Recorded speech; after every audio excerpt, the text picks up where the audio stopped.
ఇక్కడ ఉన్నటువంటి డిస్ప్లే అవుతున్న నెంబర్కి కాల్ చేయొచ్చు. ఆ నెంబర్ వచ్చేసి 9908572666. ఈ నెంబర్ కాల్ చేయండి, మాతో లైవ్లో మీరు మాట్లాడొచ్చు. రేవంత్ రెడ్డి పాలన పైన మీరు ఏమనుకుంటున్నారు, మీ యొక్క ఒపీనియన్ మీరు షేర్ చేసుకోవచ్చు మాతో.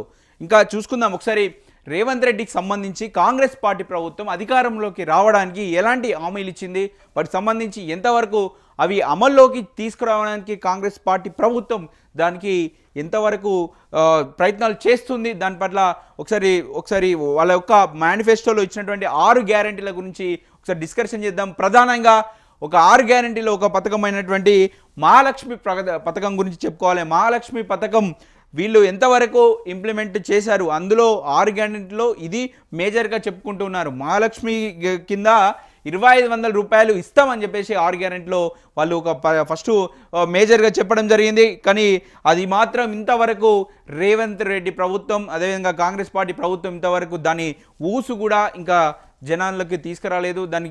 దానికి ఇంప్లిమెంట్ చేయడానికి ప్రభుత్వము ఆలోచన కూడా చేస్తలేదని చెప్పేసి ప్రధానంగా కనిపిస్తూ ఉంది.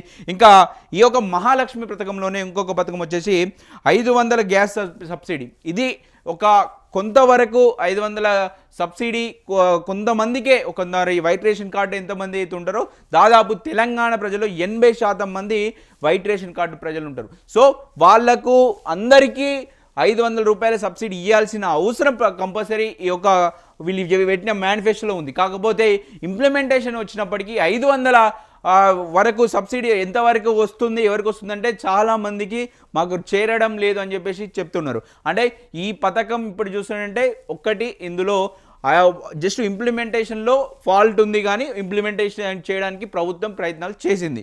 ఇదొకటి. ఇంకా నెక్స్ట్ రెండో పథకం వచ్చేసి రైతులకు సంబంధించి, ప్రధానంగా రైతుల గురించి చెప్పుకోవాలి. రైతులకు ఇచ్చినటువంటి భరోసా, రైతు భరోసా పేరిట 6 గ్యారెంటీల్లో ఇది రెండవది అని చెప్పుకోవచ్చు. దీన్ని ఏం చెప్తున్నారంటే ఈ రైతు భరోసా కింద ఏడాదికి ఇంతకుముందు గత ప్రభుత్వం 10,000 రూపాయలు ఇస్తే ఎకరానికి ఏడాదికి వీళ్ళు 15,000 రూపాయలు ఇస్తామని చెప్పేసి వీళ్ళు 6 గ్యారెంటీలో రైతులకు హామీ ఇవ్వడం జరిగింది. ఇంకా దీనికి సంబంధించి చూస్తుంటే కౌలు రైతులు ఇక్కడ ప్రధానంగా చెప్పుకోవాలి. చాలా వీళ్ళు 6 గ్యారెంటీ ఇచ్చినప్పుడే, వీళ్ళు మేనిఫెస్టో రిలీజ్ చేసినప్పుడే 6 గ్యారెంటీలో ఎలా సాధ్యమవుతుంది, ఈ కౌలు రైతులకు ఎలా ఇస్తారని చెప్పేసి వాళ్ళు చాలా వాదనలు వచ్చినాయి.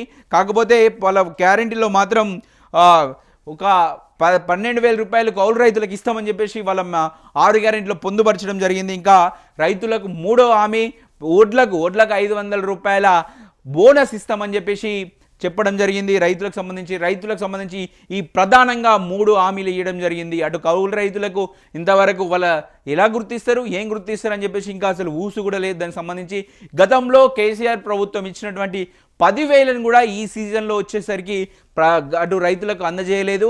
ఇంకా దానిపైన చర్చ జరుగుతాం, దానిపైన కమిటీలు వేస్తామని చెప్పేసి చెబుతూ ఉన్నారు కాంగ్రెస్ పార్టీ అయితే. ఇంకా దీనిపై ఇంకా కౌలు రైతులు అయితే వాళ్ళు చెప్పనవసరం లేదు. ఇంకా బోనస్ విషయానికి వస్తే అటు అధికారం రాకముందు వడ్ల అంటే సన్న వడ్లైనా దొడ్లు వడ్లైనా ఎవైనా సరే 500 రూపాయలు మద్దతు రేట్ ఇస్తామని చెప్పేసి కాంగ్రెస్ పార్టీ ప్రభుత్వం చెప్పినటువంటి పరిస్థితి. కాకపోతే ఇప్పుడు అధికారంలోకి రాగానే వీళ్ళు సన్నాలకు మాత్రమే 500 రూపాయల బోనస్ ఇస్తామని చెప్పేసి చెప్పడం జరిగింది. ఇది కూడా ఒక చెప్పినట్టు అంటే వాళ్ళు మేనిఫెస్టోలో ఏదైతే పెట్టారో 6 గ్యారెంటీలో ఏదైతే పెట్టారో దానికి కొంచెం సవరించి ఓన్లీ సన్నాలకే 500 రూపాయలు బోనస్ ఇస్తామని చెప్పేసి స్పష్టంగా చెప్పడం జరిగింది. ఇంకా ప్రధానంగా చెప్పిన మూడో గ్యారెంటీ గృహలక్ష్మికి సంబంధించి కూడా అంటే మనకు కూడా ప్రతి ఒక్కరికి, ఎందుకంటే వైట్ రేషన్ కార్డు 80% మంది ఉన్నారు కాబట్టి చాలామంది వీళ్ళ 6 గ్యారెంటీలోని పథకాలకు వీళ్ళు అందరూ ఎలిజిబుల్ అవుతారు.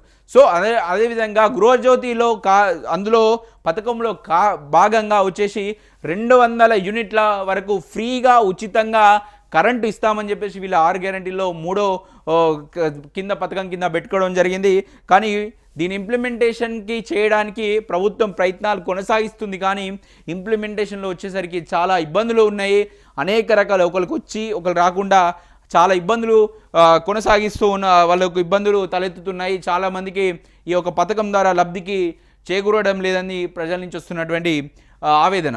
ఇంకా తర్వాత వచ్చేసి ఫోర్త్ వచ్చేసి ఇందిరమ్మ ఇళ్ళకి సంబంధించి 5 లక్షల రూపాయలు ఇస్తామని చెప్పేసి వాళ్ళొక 6 గ్యారెంటీలో ఇందిరమ్మ ఇల్లు ఇస్తామని చెప్పేసి పెట్టడం జరిగింది 4th గ్యారెంటీగా.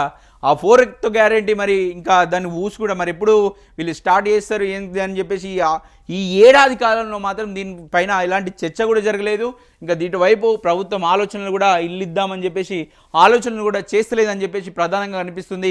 ఈ ఇళ్ళ విషయం అయితే ఇంకా పక్కకే పెట్టుకోవాల్సిన అవసరం ఉంది. ఇంకా యువతకు సంబంధించి ప్రధానంగా చెప్పుకోవాలి, కాంగ్రెస్ పార్టీ అధికారంలోకి వచ్చింది అన్న కాంగ్రెస్ పార్టీ ఈరోజు సీఎం కుర్చీ కైవసం చేసుకున్న దానికి ప్రధాన కార్యం నిరుద్యోగులు సంబంధించిన చెప్పుకోవచ్చు. ఎందుకంటే నిరుద్యోగులే పెద్ద ఎత్తున వాళ్ళు పోరాటం చేశారు. కాంగ్రెస్ పార్టీ అధికారం రావడానికి వాళ్ళు ఊరు తిరిగి జనాలకు చెప్పుకుంటూ ప్రచారం చేసి మరి ఈరోజు కాంగ్రెస్ పార్టీని ప్రభుత్వాన్ని అధికారంలోకి తీసుకొచ్చినటువంటి పరిస్థితి.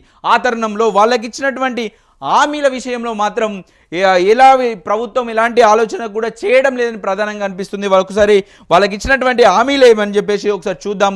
యువ వికాసం కింద ఒక విద్యార్థులకు 5 లక్షల సంబంధించినటువంటి విద్యా భరోసా కార్డు, 5 లక్షలు అంటే నువ్వు ఏదైనా చదువుకో, ఏమైనా చేసుకో, దానికి సంబంధించి ఒక కార్డు ఇస్తాం, 5 లక్షల రూపాయల బెనిఫిషరీ. అంటే నువ్వు ఏది చదువుకున్నా ఆ చదువుకు సంబంధించినటువంటి ఖర్చు ఒక 5 లక్షల లోపు ఏదైనా సరే కానీ దానికి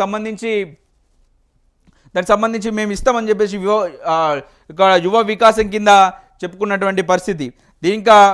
ఇది కూడా ఇంతవరకు ప్రభుత్వం దీని గురించి ఆలోచిస్తలేదు. ఇట్లా విద్యార్థులకు సంబంధించిన స్కాలర్షిప్లు ఇప్పటి వరకు ఆగిపోయినటువంటి పరిస్థితి. 2021 నుంచి ఇప్పటి వరకు విద్యార్థుల యొక్క పెండింగ్ ఉన్నటువంటి స్కాలర్షిప్లు పెండింగ్లో ఉన్నటువంటి పరిస్థితి. ఇంకా దీని విషయంలో ప్రభుత్వం ఆలోచన కూడా చేస్తలేదు. ఇంకా తెలంగాణ ఇంటర్నేషనల్ స్కూల్స్ సంబంధించి దీనిపై కొంచెము ఆలోచన చేస్తున్నటువంటి పరిస్థితి. ప్రతి నియోజకవర్గంలో రెసిడెన్షియల్ స్కూల్స్ ఏర్పాటు చేయాలని ఒక సంకల్పంతో మాత్రం ప్రభుత్వం ఉన్నట్టు తెలుస్తుంది. దానికి సంబంధించి కొంచెం కసరత్తు మాత్రం చేసింది. దానికి ఒక డిజైన్ చేసింది. 25 ఎకరాలలో ఒక క్యాంపస్ ఏర్పాటు చేస్తామని చెప్పేసి దానికి సంబంధించి స్కూల్స్ రెసిడెన్షియల్ ఒకటి ఉండాలని చెప్పేసి ఒక మ్యాప్ మాత్రం రిలీజ్ చేసింది. కానీ ఆ ఇంప్లిమెంటేషన్ ఎప్పుడు జరుగుతుందని చెప్పేసి ఇంకా దాన్ని ఊసేలేదు. ఇక 5 లక్షలకు సంబంధించినటువంటి హామీ మరి ఎటువైందని చెప్పేసి ప్రభుత్వాన్ని చాలామంది విద్యార్థులు అడుగుతున్నటువంటి పరిస్థితి. చేయూత కింద ఇక చూస్తుంటే దీన్ని ప్రధానంగా చెప్పుకోవాలి. ఒక వృద్ధులకు వాళ్ళకు పట్టించుకోక, అంటే కన్న కొడుకులు కన్న బిడ్డలు ఎవరు పట్టించుకోక ఉన్నటువంటి స్థితిలో ప్రభుత్వం సాయం కింద ఒక 2,000 రూపాయలు గత ప్రభుత్వం ఇచ్చినటువంటి పరిస్థితి. ఇప్పుడు ఉన్నటువంటి ఈ 6 గ్యారెంటీలో భాగంగా లాస్ట్ గ్యారెంటీగా 4,000 రూపాయలు ఇస్తామని చెప్పేసి ఈ యొక్క కాంగ్రెస్ పార్టీ ప్రభుత్వం చెప్పడం జరిగింది. కానీ ఇంప్లిమెంటేషన్ వచ్చేసరికి దీనికి ఇంకా ముహూర్తం పడలేదు.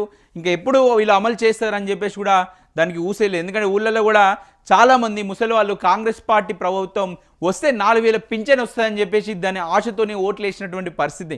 ఆ పరిస్థితి ఉన్నప్పటికీ ఇప్పటికి మరి దీని గురించి ఆలోచించడం లేదు. 4,000 రూపాయలు ఎప్పుడు వస్తాయని చెప్పేసి చాలామంది కాంగ్రెస్ నాయకులను ఊళ్ళలో కొడితే అడుగుతున్నటువంటి పరిస్థితి. మేము మొన్న చూసాము.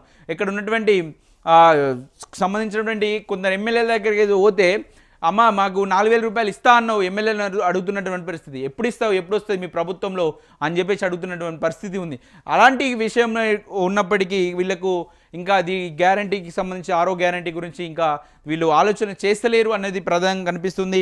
ఇంకా 10 లక్షల బీమా, ఆరోగ్య బీమాకు సంబంధించి ఇది ఒకటి మాత్రం, ఎందుకంటే ఇది పెద్ద ఇబ్బందికరంగా ఉండదు కాబట్టి ఈ 6 గ్యారంటీలలో భాగంగా 10 లక్షల ఆరోగ్యశ్రీకి సంబంధించినటువంటి పెంపు జరగడం జరిగింది. ఇప్పుడు ఏదైతే ఆరోగ్యశ్రీ వల్ల బెనిఫిషియరీకు ఇంతకుముందు 5 లక్షలు ఉండే, ఇప్పుడు దాన్ని 10 లక్షల రూపాయలు బెనిఫిషియరీ చేయడం జరిగింది. ఇది ఒకటి మాత్రం 6 గ్యారెంటీలో అమలు అవుతున్నటువంటి పరిస్థితి.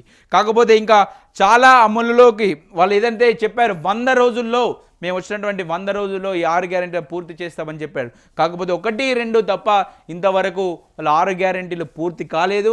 వాళ్ళు ఇంకా చాలా సమస్యలు ఉన్నాయి. దీనికి సంబంధించి చాలామంది మీరు ఒకవేళ ఈ నెంబర్కి కాల్ చేయండి, దీనిపైన మీ ఒపీనియన్ ఏందని చెప్పేసి పబ్లిక్ ఏదనుకుంటున్నారో వాళ్ళకి సంబంధించిన మీ ఒపీనియన్ తెలియజేయడానికి ఈ నెంబర్కి మరొకసారి కాల్ చేయండి. 9908572666 ఈ నెంబర్ కాల్ చేయండి. ఒక్కసారి మీ ఒపీనియన్ ఎందుకు కూడా తెలుసుకునే ప్రయత్నం చేస్తాము.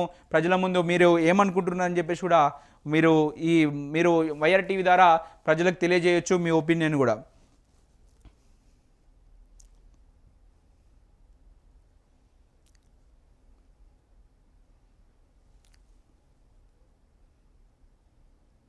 మూడు కాల్స్.